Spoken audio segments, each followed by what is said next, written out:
चलिए देखिए, इधर लिखना नहीं है, समझना है। देखिए, आज से हम लोग का जीएस का पहला क्लास चालू होगा।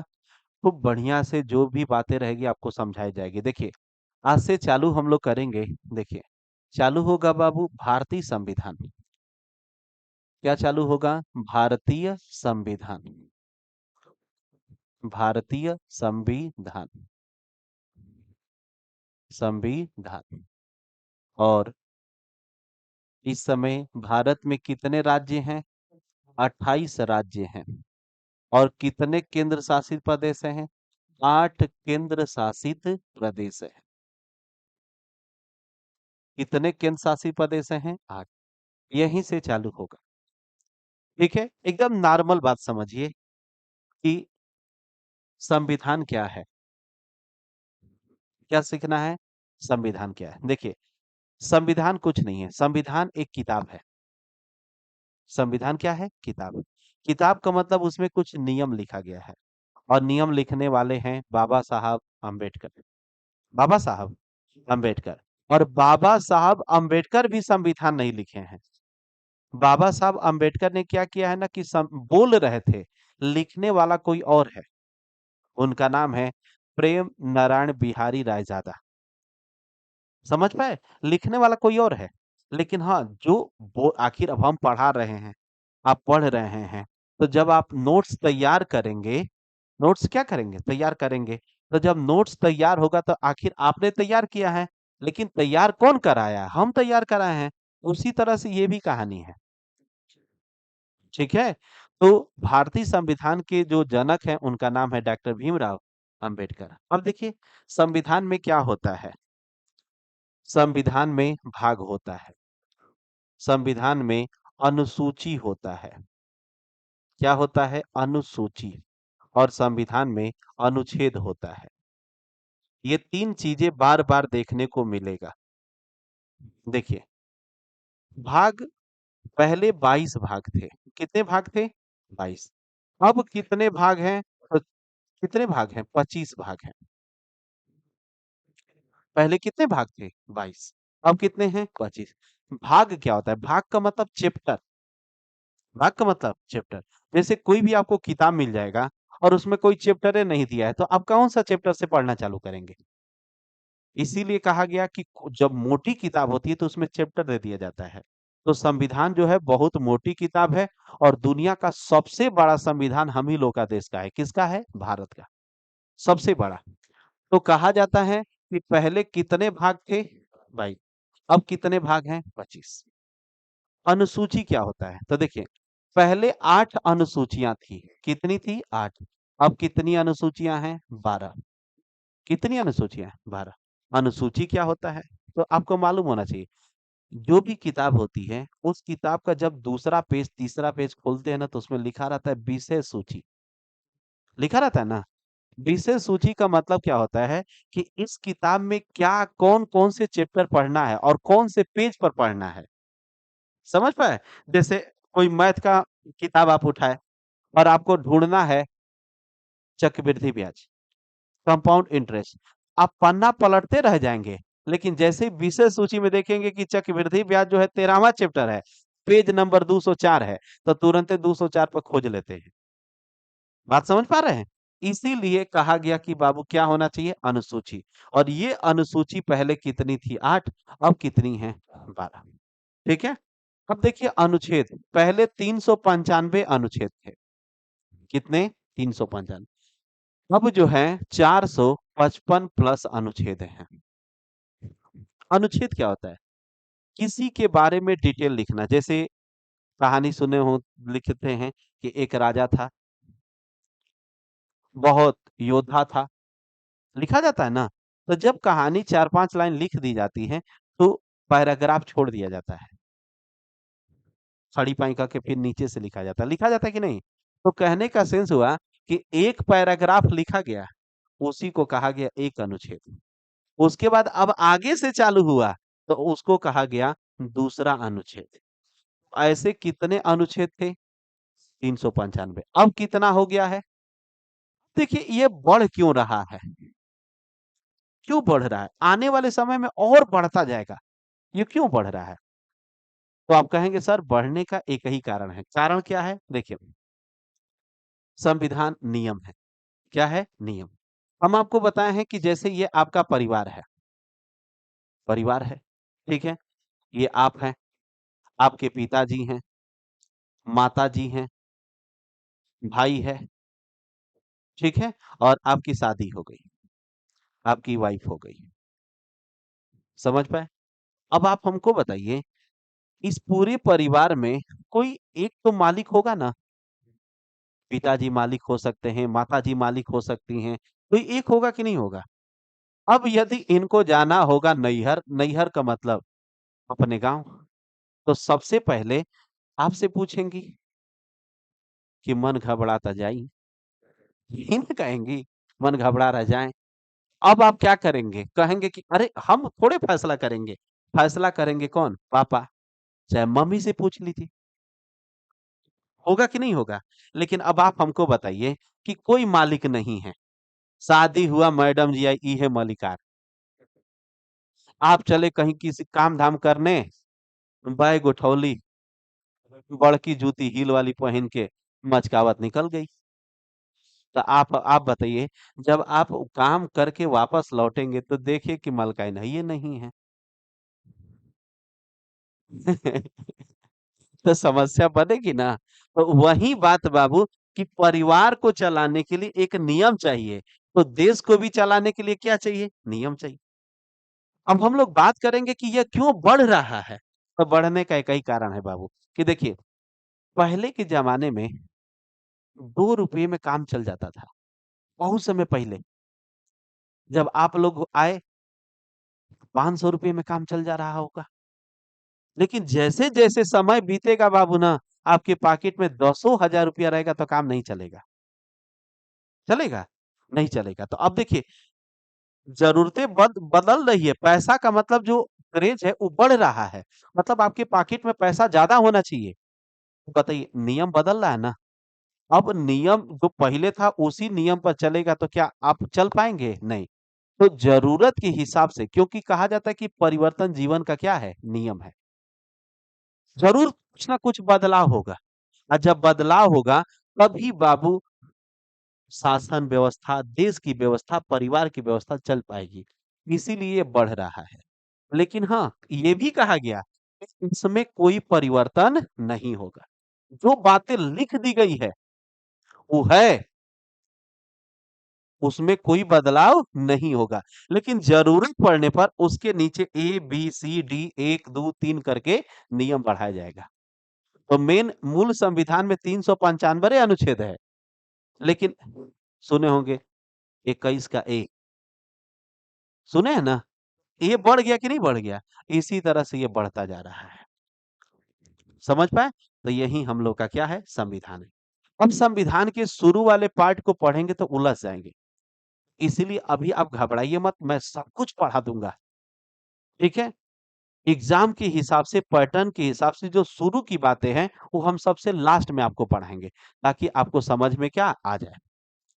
अब इधर देखिए, आज से हम लोग का चालू क्या होगा, एक भाग, और एक भाग पूरा डिटेल से आपको खत्म कर दिया जाएगा। जैसे आज से हम लोग पढ़ेंगे राजभाषा। क्या पढ़ेंगे? राजभाषा आयोग। राजभाषा क्या? आयोग। राजभाषा क्या? आयोग। ध्यान से देखिए, क्या-क्या यहाँ से क्वेश्चन पूछेगा? पूछेगा सबसे पहला क्वेश्चन कि राजभाषा आयोग किस भाग में है? तो आप कहेंगे भाग 17 में है। फिर पूछेगा किस अनुच्छेद में है? तो अनुच्छेद जो है बाबू 343 से लेकर 351 में है। यही सब क्वेश्चन पूछे जाते हैं। फिर आपसे पूछा जाएगा कि राज जो भाषा है, यानी कि जो भाषा से संबंधित है, ये किस अनुसूची में बातें लिखी गई है? किस अनुसूची में लिखी गई है? तो अनुसूची की यदि बात करेंगे, तो अनुसूची नंबर कितना 8, कितना? 8। अनुसूची 8 किससे संबंधित है? भाषा से। भाग 17 किससे संबंधित है? राजभाषा से। अनुच्छेद 343 से 351 किससे संबंधित है? राजभाषा से। बातें समझ पा रहे हैं? ठीक। अब ध्यान से समझिए, पूछेगा कि 8वीं अनुसूची में पहले कितनी भाषाएँ थी? 14 भाषाएँ थी। कितनी भाषाएँ? 14। अब आपसे पूछा जाएगा कि अब कितनी भाषाएँ हो गई हैं? 22 भाषाएँ हो गई हैं। कितनी भाषाएँ? यानी कि 22 भाषाओं को संविधान की 8वीं अनुसूची में क्या कर दिया गया? रख दिया गया है। ठीक है? अब इसमें से कुछ ऐसी भाषाएँ हैं जो परीक्षा में पूछता है, क्या? जैसे पूछेगा, क्या अंग्रेजी इसमें शामिल है? तो आप कहेंगे सर नहीं शामिल है।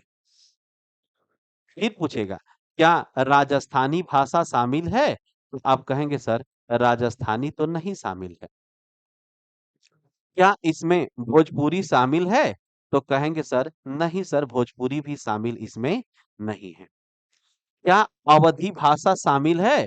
तो कहेंगे सर अवधी भी शामिल नहीं है। क्या इसमें गढ़वाली शामिल है? तो गढ़वाली भी नहीं शामिल है। गढ़वाली उत्तराखंड में बोली जाती है। तो ये 5 ऐसी भाषाएँ हैं जो एग्ज़ाम में हमेशा पूछेगा। पूछेगा कि निम्न में से कौन-सी भाषा 8वीं अनुसूची में नहीं है?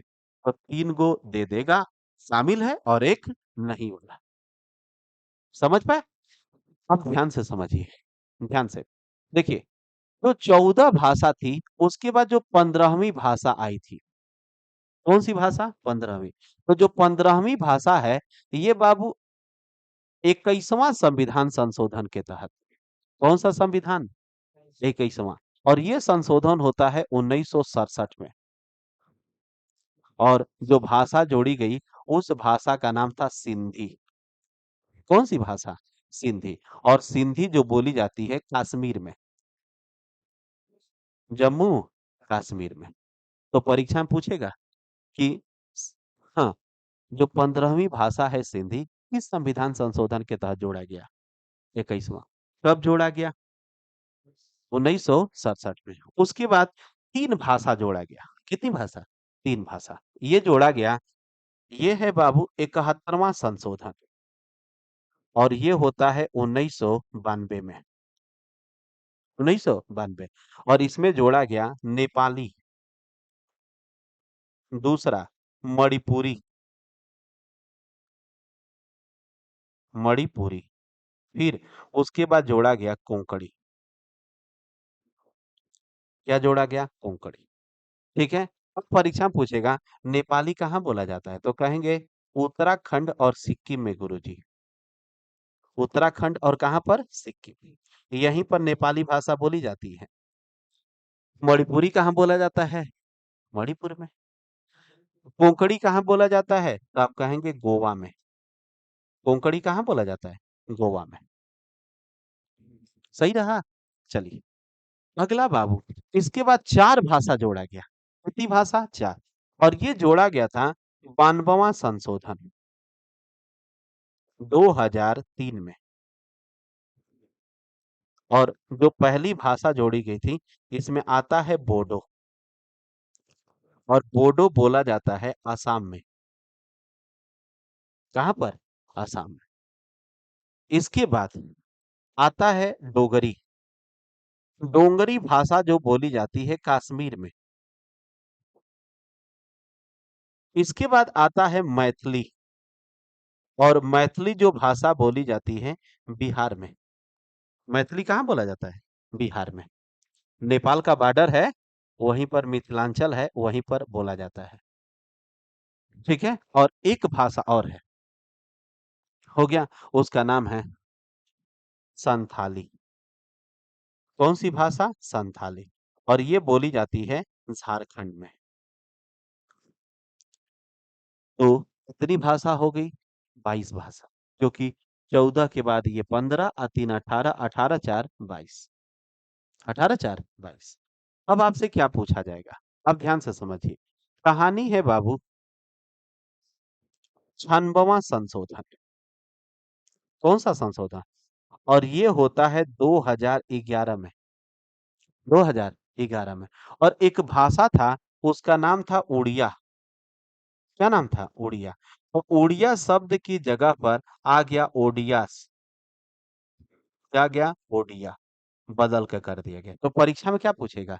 पूछेगा कि किस संविधान संशोधन के तहत उड़िया भाषा को बदलकर ओडिया कर दिया गया? तो आंसर होगा 98वां संशोधन 2011। 2011। कोई दिक्कत? ठीक। अब आपसे पूछा जाएगा बाबू, क्या पूछेगा क्वेश्चन? क्वेश्चन क्या पूछेगा? पूछेगा बाबू ना कि जो हिंदी है, जैसे अनुच्छेद नंबर 343 का एक कहा गया इसमें कि जो संघ है, संघ का मतलब भारत, इसकी जो राजभाषा होगी, क्या होगी? राजभाषा होगी। राजभाषा जो होगी हिंदी होगी। क्या होगी? हिंदी। ठीक है। और जो लिखने की शैली होगी, जिसे लिपि बोलते हैं, जो लिपि होगी वह देवनागरी होगी। क्या होगी? देवनागरी। और इसे घोषित किया गया 14 सितंबर 1949 को। कब घोषित किया गया? 14 सितंबर 1900 कितना 49 को। और तब से लेकर 14 सितंबर को, तभी से 14 सितंबर को हम लोग क्या मनाते हैं? राष्ट्रीय हिंदी दिवस। कैसा दिवस? राष्ट्रीय हिंदी दिवस। अब आपसे कोई पूछेगा कि राष्ट्रीय हिंदी दिवस कितने तारीख को? 14 सितंबर को। क्यों 14 सितंबर को ही मनाते हैं? तो आप कहेंगे कि 14 सितंबर 1949 को हिंदी को क्या घोषित किया गया? राष्ट्रभाषा नहीं, राजभाषा घोषित किया गया। जैसे आपसे पूछा जाएगा कि भारत का राष्ट्रभाषा क्या है? राष्ट्रभाषा क्या है? तो आप कहेंगे कि भारत का सर राष्ट्रभाषा नहीं है, भारत की क्या है? राजभाषा है। कहीं राष्ट्रभाषा शब्द का जिक्र नहीं किया गया है। सही है? कोई दिक्कत? ठीक। अब आगे की बात। जो हिंदी है, इसको राजभाषा घोषित करने के लिए सबसे ज्यादा किसका योगदान रहा? तो यदि योगदान पूछेगा, क्या पूछता है? योगदान। तो आप कहेंगे गुरुजी पुरुषोत्तम दास टंडन। किसका योगदान है? पुरुषोत्तम दास टंडन का सबसे ज्यादा योगदान रहा हिंदी को राजभाषा बनाने में। ठीक है। और कहा गया कि 15 वर्षों तक, कितने वर्षों तक? हाँ, हिंदी के साथ साथ जो सहायक भाषा होगी अंग्रेजी होगी। सहायक भाषा क्या होगी? अंग्रेजी होगी। और आपसे पूछा जाएगा कि अंग्रेजी किस शैली में लिखते हैं? रोमन शैली में। रोमन शैली में। अंग्रेजी को किस शैली में लिखते हैं? तो रोमन शैली में। हिंदी को किस शैली में? देवनागरी शैली में। कौन शैली में? देवनागरी शैली में। ये अनुच्छेद नंबर कितना कहता है? 343 कहता है। कितना कहता है? 343। अब आगे देखिए 344 में क्या कहा गया? 344 में कहा गया कि यदि राष्ट्रपति महोदय चाहे, कौन? भारत का प्रेसिडेंट चाहे, तो बाबू वह क्या कर सकता है कि राजभाषा आयोग का गठन करेगा। राजभाषा आयोग का गठन करेगा। किसका गठन? राजभाषा। तो पूछेगा कि राजभाषा आयोग का गठन कौन करता है? किस अनुच्छेद के तहत? 344। और पहली बार गठन कब होता है? 1955 में। और इसके अध्यक्ष कौन थे? तो बताएंगे बीजी खेर। अध्यक्ष का क्या नाम था? बीजी खेर। इन्हीं को अध्यक्ष बनाया जाता है। क्या बनाया जाता है? अध्यक्ष बनाया जाता है बीजी खेर को। किसको बनाया जाता है? बीजी खेर को अध्यक्ष बनाया जाता है। और ये क्या करते हैं?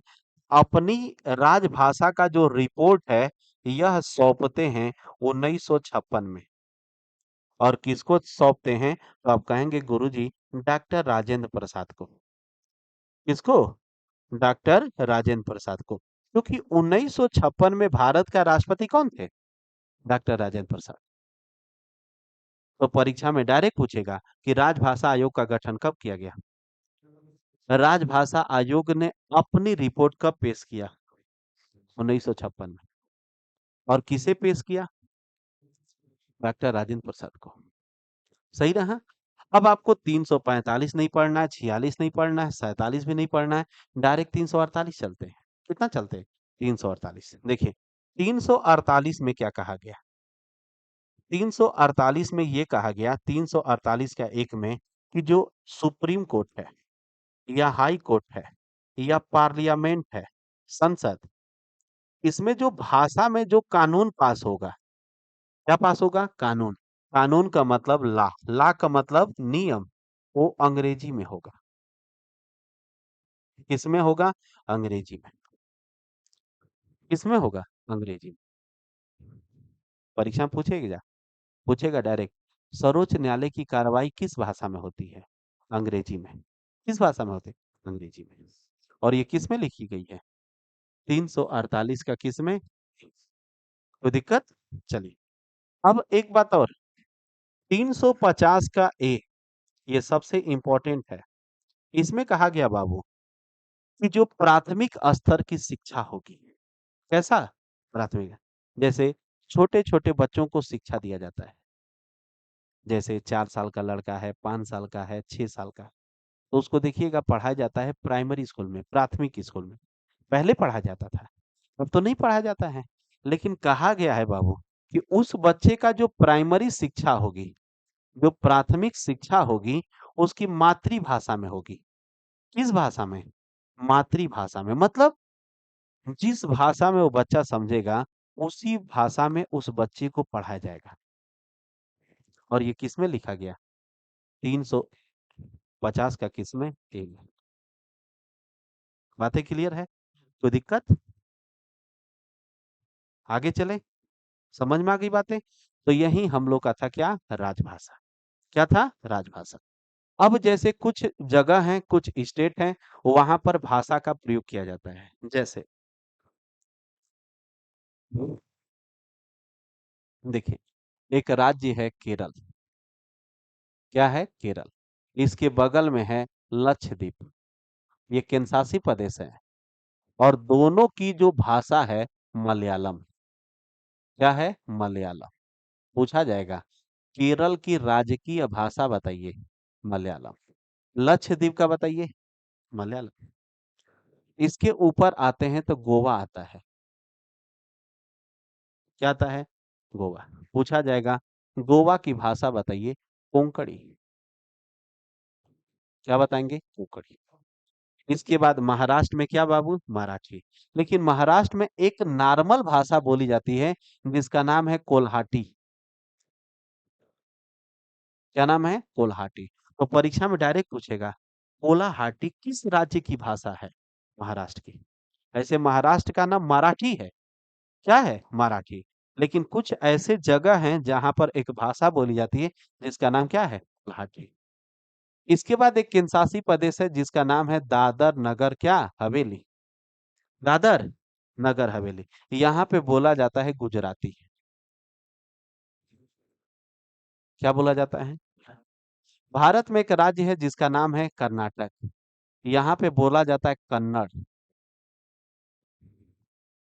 एक राज्य है, इसका नाम है तमिलनाडु। यहाँ पे बोला जाता है, ये इसमें खुद छुपा है क्या? तमिल। एक राज्य है, उसका नाम है आंध्र प्रदेश, और एक राज्य है जिसका नाम है तेलंगाना। दोनों जगह बोला जाता है तेलुगु। क्या बोला जाता है? तेलुगु। और तेलंगाना की जो दूसरी भाषा है, उसका नाम क्या है? उर्दू। क्या नाम है? उर्दू। अब आपसे पूछा जाएगा उत्तराखंड में क्या बोला जाता है? ऐसे तो उत्तराखंड की मेन भाषा हिंदी है। क्या है? हिंदी। लेकिन यहाँ बोला जाता है संस्कृत। क्या बोला जाता है? संस्कृत। सही रहा? उसके बाद डोगरी कश्मीर में, सिंधी कश्मीर में, उर्दू भी कश्मीर में। समझ में आ गया? उर्दू भी कहाँ? कश्मीर में। और ध्यान से समझिए, हम लोग कहाँ रहते हैं? उत्तर प्रदेश। उत्तर प्रदेश की जो मेन भाषा है हिंदी है, और जो सहायक भाषा है उर्दू है। सहायक भाषा क्या है? उर्दू है। और ये उर्दू कब घोषित हुआ? तो 1900 कितना? 89 में। 1989 में। कोई दिक्कत? चलिए, भारत में एक राज्य है जिसका नाम है त्रिपुरा। यहाँ का भाषा पूछता है तो बताएंगे त्रिपुरा में बांग्ला बोला जाता है। क्या बोला जाता है? भारत में एक राज्य है जिसका नाम है नागालैंड। यहाँ की भाषा पूछी जाती है तो नागालैंड में अंग्रेजी बोला जाता है। क्या बोला जाता है? अंग्रेजी। ठीक है। भारत में एक राज्य है जिसका नाम है मेघालय। यहाँ की भाषा पूछा जाता है तो बताएंगे गारो, खासी, जयंतिया। जयंतिया। गारो, खासी और क्या? जयंतिया। ये तीनों जो है ना, पहाड़ी है, पहाड़ है, और उसी के आसपास में रहते हैं लोग। और जो पहाड़ों पर रहते हैं लोग, जंगल में रहते हैं, उन्हें जनजाति कहते हैं। क्या कहते हैं? जनजाति। जनजाति का मतलब होता है कि पता है, उस समाज ले दूर रहेंगे। किससे दूर रहेंगे? समाज से।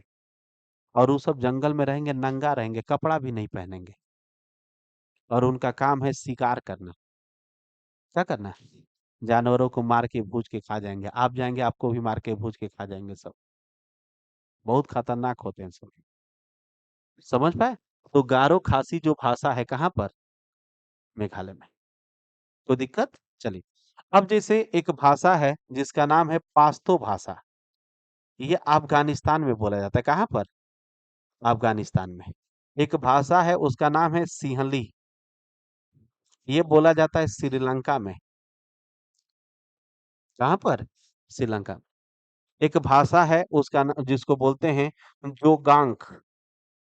ये भाषा जो है जोगांक, ये बोली जाती है भूटान में।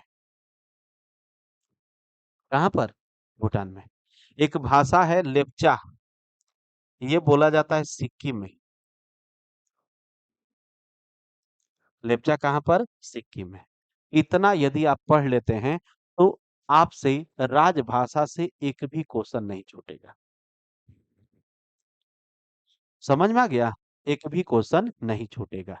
इसी तरह से हम आपको समझाएंगे। एक बार फिर से हम पूरी बात दोहरा दे रहे हैं। देखिए, राजभाषा किस भाग में है? किस अनुच्छेद में है? किस अनुसूची में है? पहले कितनी भाषा, अब कितनी है? क्या अंग्रेजी इसमें शामिल है? राजस्थानी, भोजपुरी, अवधी, गढ़वाली। गढ़वाली कहाँ बोली जाती है? उत्तराखंड में। अवधी कहाँ बोली जाती है? लखनऊ। लखनऊ में क्या बोली जाती है? लखनऊ हो गया, फैजाबाद हो गया, अंबेडकर नगर हो गया, कानपुर हो गया। ये सब क्या बोलते हैं? और भोजपुरी कहाँ बोली जाती है? गाजीपुर। गाजीपुर, मऊ, बक्सर, बलिया, ये सब क्या बोला जाता है? भोजपुरी। सही रहा। अब देखिए, 21वीं भाषा को कब जोड़ा गया? सॉरी, 15वीं भाषा को कौन संशोधन के तहत? 21वां संशोधन। और कब जोड़ा गया? और उस भाषा का नाम क्या था? सिंधी। क्या नाम था? सिंधी। तो इस तरह से हम लोग का ये वाला चैप्टर क्या हो गया? कंप्लीट हो गया। ठीक है। उसके बाद हम लोग राज्यों के बारे में पढ़ेंगे। ठीक है। एक संविधान का चैप्टर और एक हम लोग राज्य के बारे में पढ़ेंगे। जैसे सबसे पहले शुरुआत होगा किससे? गोवा से। किससे शुरुआत होगा? गोवा से। तो पूछा जाएगा कि भारत का सबसे छोटा राज्य बताइए। गोवा। सबसे छोटा राज्य बताइए। गोवा। भारत का सबसे अमीर राज्य बताइए। गोवा। यानी कि प्रति व्यक्ति आय सबसे ज्यादा कहाँ अधिक है? तो गोवा में है। ये प्रति व्यक्ति आय क्या होता है? जैसे समझिए, समझिए। आप हैं, पापा हैं, मम्मी हैं, और आप हैं। मामा आ गए। मामा 1 किलो माल लेके आ गए। माल का मतलब गुल जामुन। क्या लेके आ गए? गुल जामुन। अब बताइए, 1 किलो में 18 को चढ़ेगा ना? तब आप अकेले हैं तो खूब चाप के न खाएंगे। चाप के गर्दा मचा देंगे।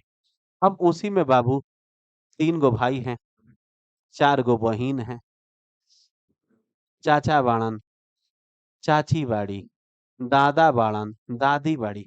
अब बताओ कको गो मिली? लास्ट में डब्बा मिल जी तो के? गलत कर रहे हैं हम। डब्बा मिल जाएगा सीरा, किलो रोटी से बोर के खा।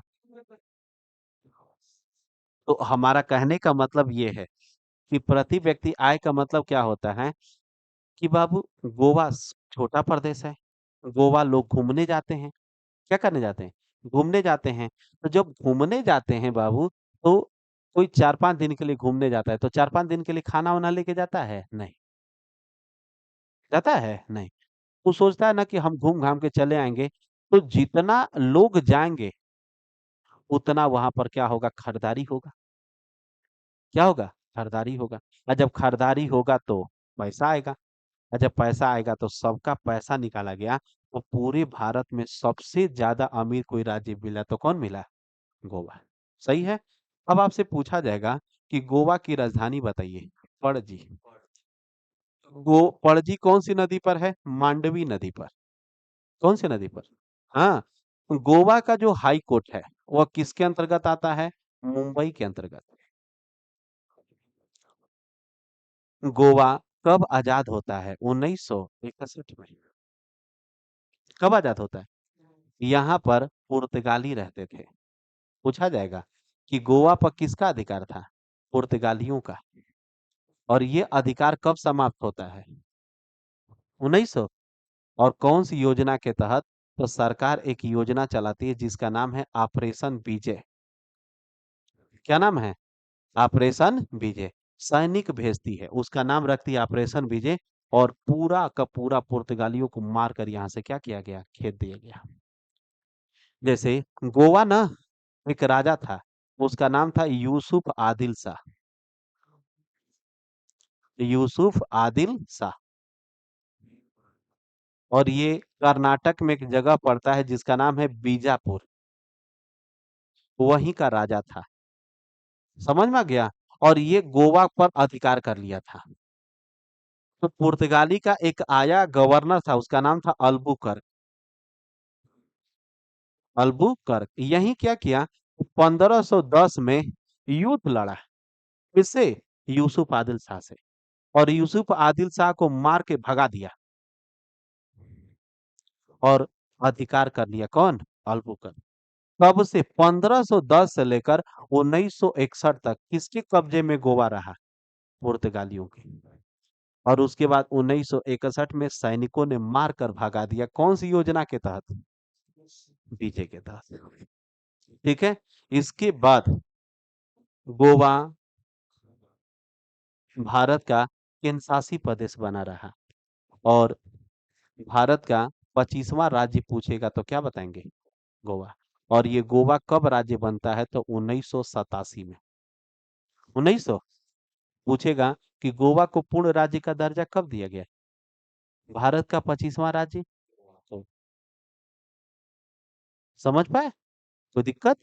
तो ये सब बातें हैं, आज हम लोग इतना ही पढ़ेंगे, कल से इसके बारे में लिखवाना भी चालू करेंगे। कोई दिक्कत? और 10 मिनट समय दे के रोज पूछा जाएगा। कल आप लोगों का जैसे मंडे को ना मिश्रण खत्म हो जाएगा, तो हम चाहेंगे ना कि मंडे को जब मिश्रण खत्म हो जाएगा, तो एक नोट्स आप लोग का बने। ठीक है? और नोट्स आप लोग हमसे चेक कराइए। तो हमसे अभी तीन तीन तीन चैप्टर मतलब 3 क्लास हो गया मिश्रण का।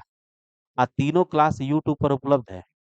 तो उसको वहां से नोट करिए क्वेश्चन, उसको हल करिए।